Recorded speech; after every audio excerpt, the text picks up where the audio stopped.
Hey folks, today I'm going to be installing baseboards and I'm going to show you how to do it, so stick around. Okay, so if you've seen my previous videos, this was a floor, a drop down floor that was about 6 inches low.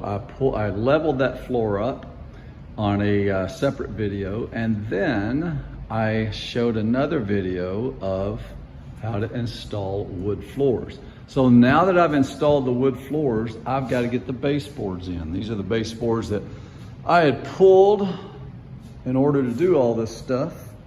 So I am going to, some people think you can't reuse baseboards, but you can. If you take them off properly and carefully, then you can reuse them. It saves you a lot of money. It's a couple of bucks a linear foot. And I would spend about, oh gosh, $600, $800 on these couple of rooms, you know. So I'm gonna try to reuse as much as I can, and I'm gonna show you how to do it. Okay, so what I did when I pulled these, I marked to the back. This is piece number 3, and this is number 4.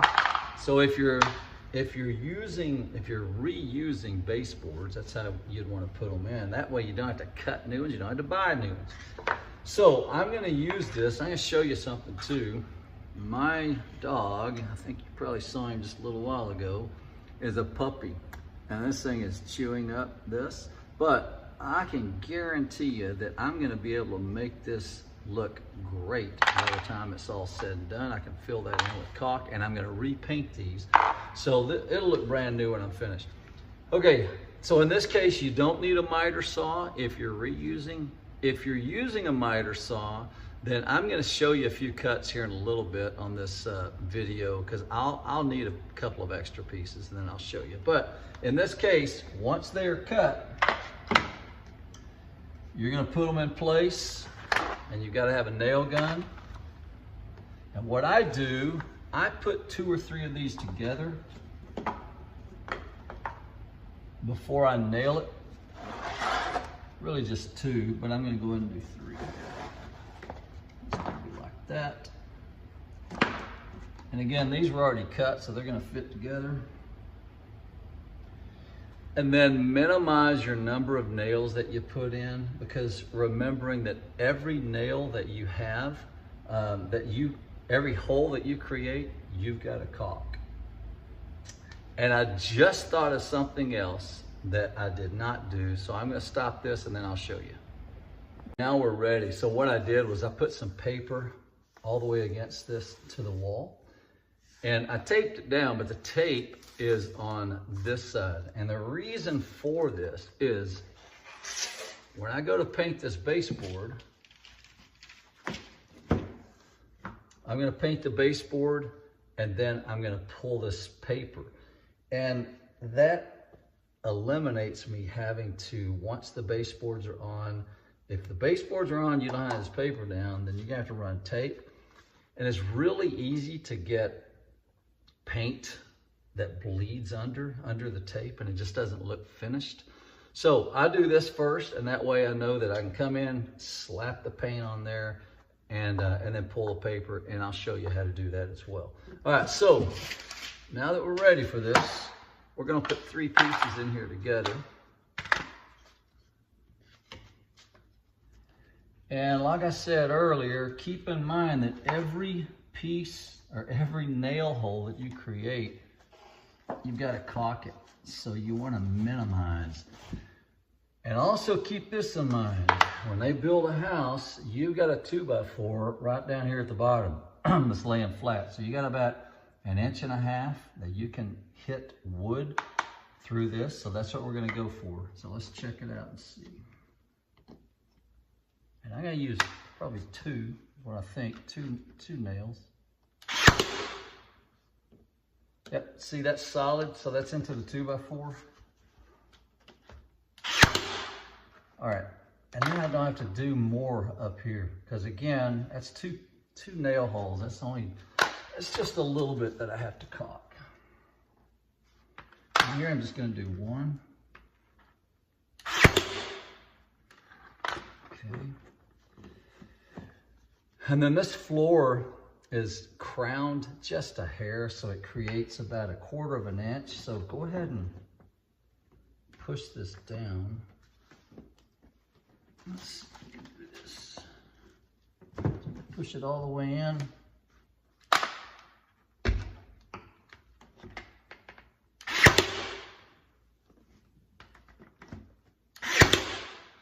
And about every, I don't know, 1.5 feet, couple of feet is where you want to put a nail. And so that's how it's going to look. Now I'll come back and I will show you how we're going to caulk this in, and then we'll paint it and make it look perfect. I'm going to do this whole room, then I'll come back and we'll do the rest of it. Okay, so we've already run into a little issue.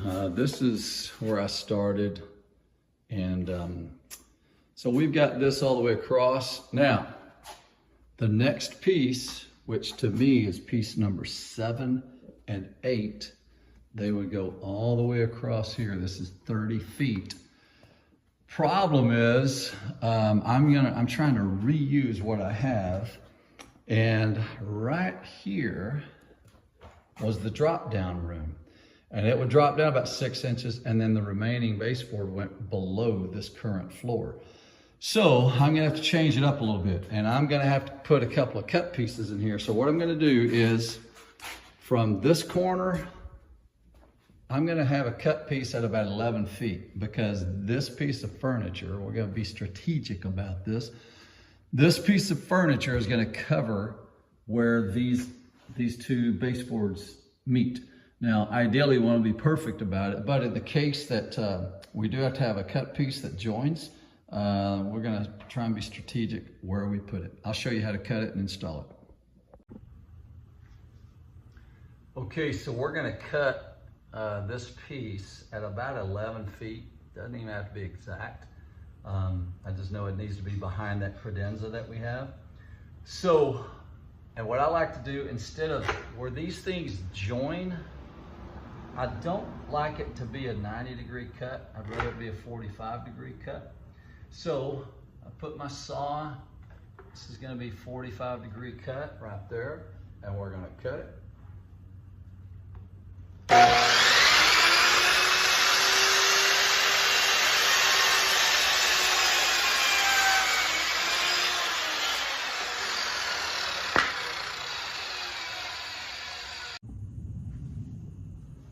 Okay, so we're ready to cut the second piece. This is I think piece number 8. We did 7. We did an 11-foot section of 7. And again, this is against that 30-foot wall. So we cut our 45-degree on piece number 7. And we're gonna keep this at the same angle. Now, it's the hardest part about baseboards. You just have to keep in mind, does the angle have to be this way or this way? If it's got to be the opposite way, then you have to turn it over and cut it and then install it, okay? Because this saw does not come all the way back here. It's a 45-degree angle only going this way. So in this case, we're going to keep the same cut. Let's go ahead and cut this.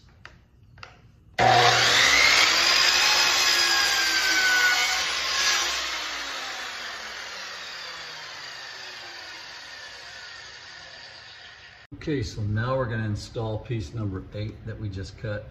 Okay, when I did 7, I stopped nailing it about 3 feet back here because I want this to be a little bit flexible up and down so that these join perfectly, as perfect as we can make it. So here's what we're going to do. And you can see, man, that's a really good cut right there. You hardly even have to caulk it, but you have to caulk it a little bit. So let's go ahead and get this piece down. And then now that we've got that in place, I'm gonna hit another nail right here. Hold that. And then we can put number 8 in place.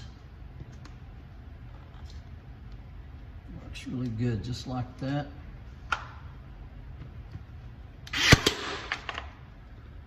That's really good. You'd never even know it, but again, this is gonna be hidden by furniture. And then we'll caulk it in. By the time you paint it, you'd never know it. And we're gonna continue going down here.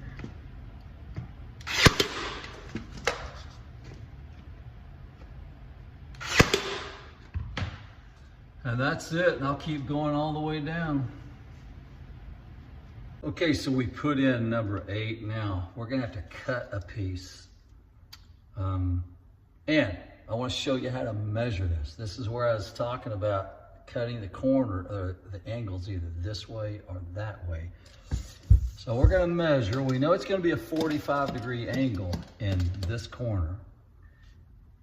And then I'm gonna measure all the way to the back of this angle. And that's gonna be, I think we're 34.25. So let's go cut a piece. I'll show you how to do these angles. Okay, so we need to cut a 34.25. This is a used piece that I'm just gonna cut up because I'm gonna have to buy 1 or 2 new pieces anyway. So I start with what I call, we're gonna start in the corner. This is gonna go against the wall. And so I'm gonna cut what I call an open 45. So it's gonna be at this angle, not a closed one. All right, so let's cut that.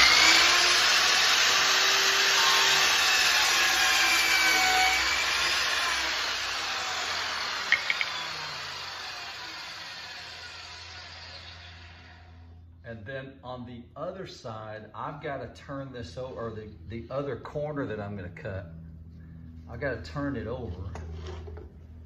And we're going to measure 34.25. And the reason we turned it over is, again, the cuts, the 45-degree cuts have to match. And so this one has to be on this side. So we're just going to mark 34.25. And then I'm going to see if I can get the saw blade right on it. Right there. That looks pretty good. Here we go.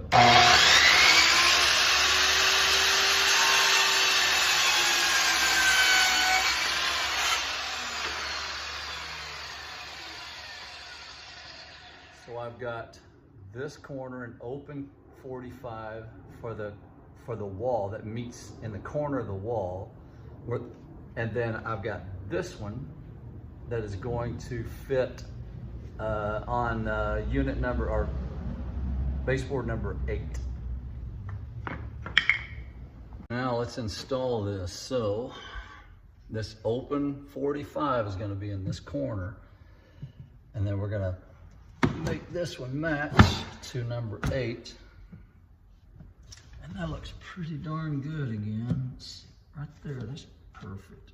All right, so hit this.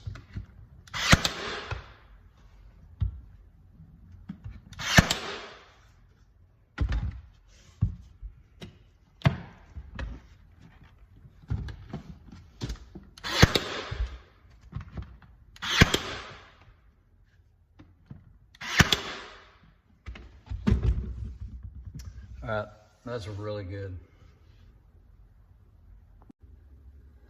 Okay, so we have got our baseboards installed, and I'm going to show you what you need to do now. We are not painting this color. We're only going to paint the baseboard. So you got to do 2 things here. You got to tape it, and then you got to caulk it. So let me show you a little tip here on the tape. So when you're taping off, if you see a little bit of brown or something right here, you need to make sure the tape is right at the edge of that, like that, and then we'll caulk that in, okay? So we're gonna start it right here.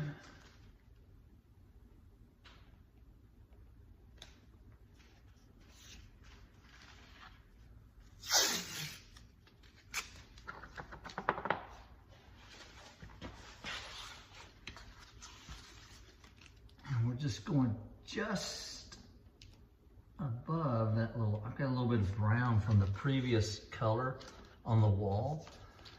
And I want to make sure that that gets painted over.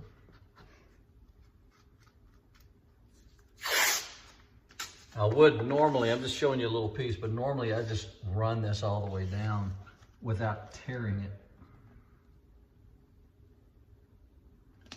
But that's how you want it to look.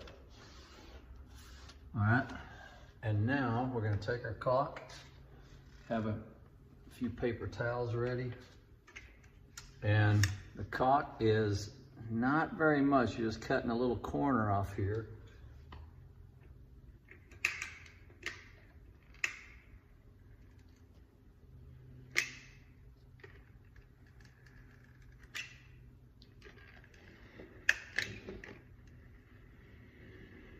It's going to be like that, and then I take this excess.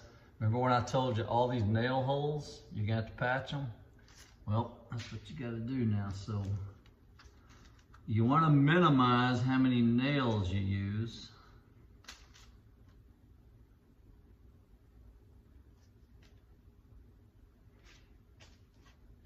Okay. And we want to hit this corner, the way to hit this corner, just like that. All right, and then you just wipe the excess off. And what this is doing, the caulk, it does two things, or the tape actually. The tape gives you a straight line on the caulk. And then what we're doing, once this dries, then we're gonna paint it, pull the tape, and you'll have a straight line, and it fills the crack, all right? So like that. I think we've filled everything else that we need to. And these corners are not the easiest thing, but you just do the best you can with them. By the time it's painted, you'll never notice it. And that is it. So I'm going to continue on doing this to the rest of all the baseboards, and I'll come back and we'll paint. Okay, everything's caulked. Now we are ready to brush. This is a 3-inch baseboard, maybe a 3.5. So I'm using a 3-inch brush, angle brush.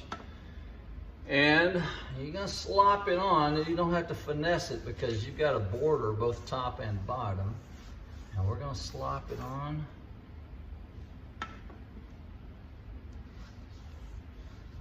And then we'll smooth it out.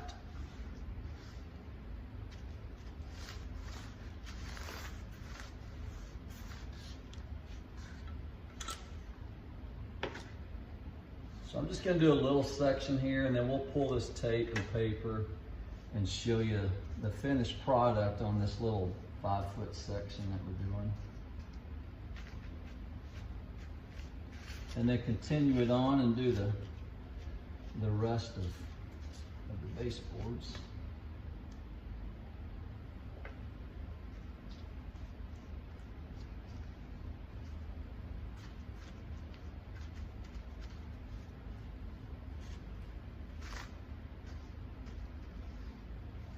All right, that's it.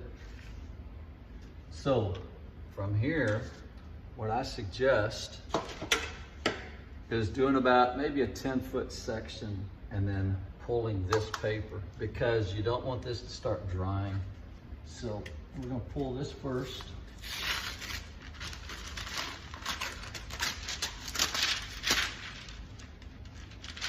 And generally speaking, it's just going to slip out. You may have a little bit that sticks that you may have to pull out, but it saves you a lot of time by doing this. And then, so let's get this one.